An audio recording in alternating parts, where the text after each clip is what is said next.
अल्हम्दुलिल्लाहि रब्बिल आलमीन वल आक़िबतु लिल मुत्तक़ीन व अला आलिहि व सहबिहि अजमईन व मन तबिअहुम बि इहसानिन इला यौमिद्दीन अम्मा बअद फ़अऊज़ु बिल्लाहि मिनश शैतानिर रजीम बिस्मिल्लाहिर रहमानिर रहीम क़ाल अल्लाहु तआला फ़िल क़ुरआनिल मजीद वल फ़ुरक़ानिल हमीद वल्लज़ीना आमनू वत्तबअतहुम ज़ुर्रिय्यतुहुम बिईमान अल्हक़ना बिहिम ज़ुर्रियतहुम वमा अलतनाहुम मिन अमलिहिम मिन शै कुल्लु इम्रिइम बिमा कसब रहीन। प्रिय సహోదరులారా, అల్లాహ్ సుబ్హానహు వ తఆలా దివ్య ఖురాన్ గ్రంథంలో సూరతు తూర్లో ఈ విధంగా ప్రస్తావిస్తున్నాడు. మరి ఎవరైతే విశ్వసించారో వారి సంతానం కూడా విశ్వసించి వారిని అనుసరించి ఉంటే మేము వారి సంతానాన్ని కూడా వారితో స్వర్గంలో ఒక తరగతిలోనే ఒకే నివాసంలో కలుపుతాము. మరి వారి కర్మలను ఏమాత్రం తగ్గించము. నిజానికి ప్రతి వ్యక్తి తన సంపాదనకు తాకట్టుగా ఉన్నాడు. సోదర మహాశులారా, పితామహులు తమ సద్వర్తన సత్కార్యాలు భయభక్తుల మూలంగా స్వర్గంలో ఉన్నత శ్రేణులను పొందుతారు. అప్పుడు అల్లాహ్ సుబ్హానహు వ తఆలా విశ్వాసీనులైన వారి సంతానానికి కూడా జన్నత్లో స్వర్గంలో ఉన్నత స్థాయిని కల్పిస్తాడు. వారిని వారి పితామహుల స్థాయికి చేరుస్తాడు. సోదర మహర్షులారా, ముస్నద్ అహ్మద్ హదీస్ గ్రంథం యొక్క హదీస్ మహాప్రవక్త సల్లల్లాహు అలైహి వసల్లం ఈ విధంగా ప్రవచించారు. స్వర్గంలో ఒక వ్యక్తికి ఉన్నత తరగతి లభించినప్పుడు, ఉన్నత స్థాయి ప్రాప్తమైనప్పుడు ఆ వ్యక్తి క్వశ్చన్ చేస్తాడు, ప్రశ్నిస్తాడు, వల్ల ఈ ఉన్నత గొప్ప ఈ స్థాయికి నేను చేరుకోవటానికి కారణం ఏమిటి?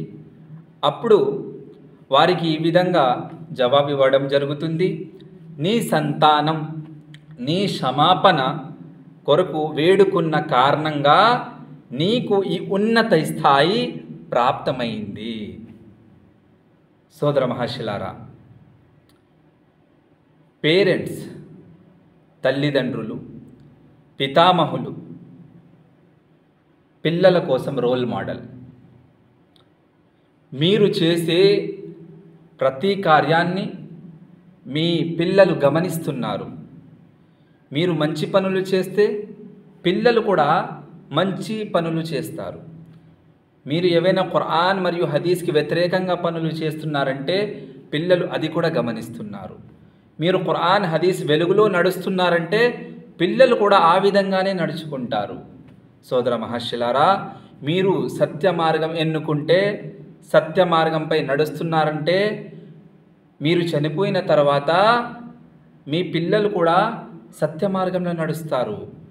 సహోదరులారా, ఎవరైతే సంతానాన్ని ఖురాన్ మరియు హదీస్ వెలుగులో క్రమశిక్షణ నేర్పించి ధార్మిక విషయాల పట్ల శ్రద్ధ చూపించి చనిపోతారో వారు స్వర్గానికి చేరుకున్న తర్వాత కూడా అల్లాహ్ సుబ్హానహు వ తఆలా ఆ స్వర్గంలో కూడా ఉన్నత శ్రేణిని ఉన్నత స్థాయిని ప్రసాదిస్తాడు.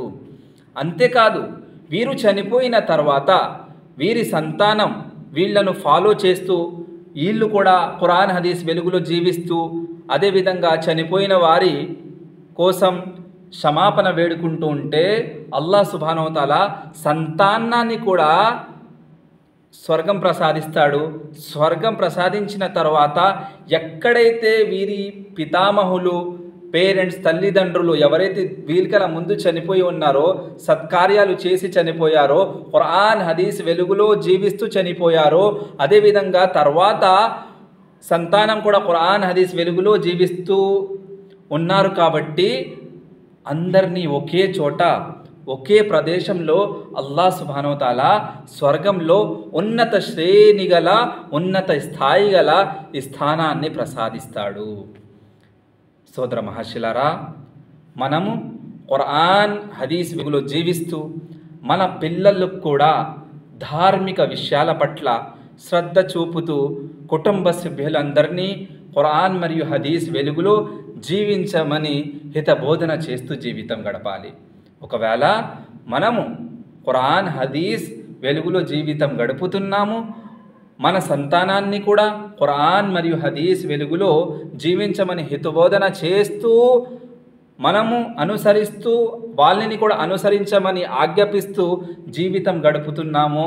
ఒకవేళ మనం చనిపోతే అల్లాహ్ సుబ్హానహు వ తఆలా మనము అల్లాహ్కు మరియు మహాప్రవక్త సల్లల్లాహు అలైహి వసల్లంకు విధేయత చూపించాము కాబట్టి, ఖురాన్ మరియు హదీస్ వెలుగులో జీవితం గడిపాము కాబట్టి అల్లాహ్ సుబ్హానహు వ తఆలా మనకి స్వర్గం ప్రసాదిస్తాడు. తర్వాత మన సంతానం కూడా ఒకవేళ మమ్మల్ని ఫాలో చేస్తూ మా కోసం క్షమాపణ వేడుకుంటూ వస్తే సంతానాన్ని కూడా అల్లాహ్ సుబ్హానహు వ తఆలా స్వర్గం ప్రసాదిస్తాడు. చివరిలో అల్లాహ్తో దుఆ ఏమనగా, అల్లాహ్ తాలా మనందరినీ కుటుంబ సభ్యులందరినీ ఖురాన్ మరియు హదీస్ వెలుగులో జీవితం కొనసాగించే సౌభాగ్యం ప్రసాదించుగాక. ఆమీన్. అస్సలాము అలైకుం వరహ్మతుల్లాహి వబరకాతుహు.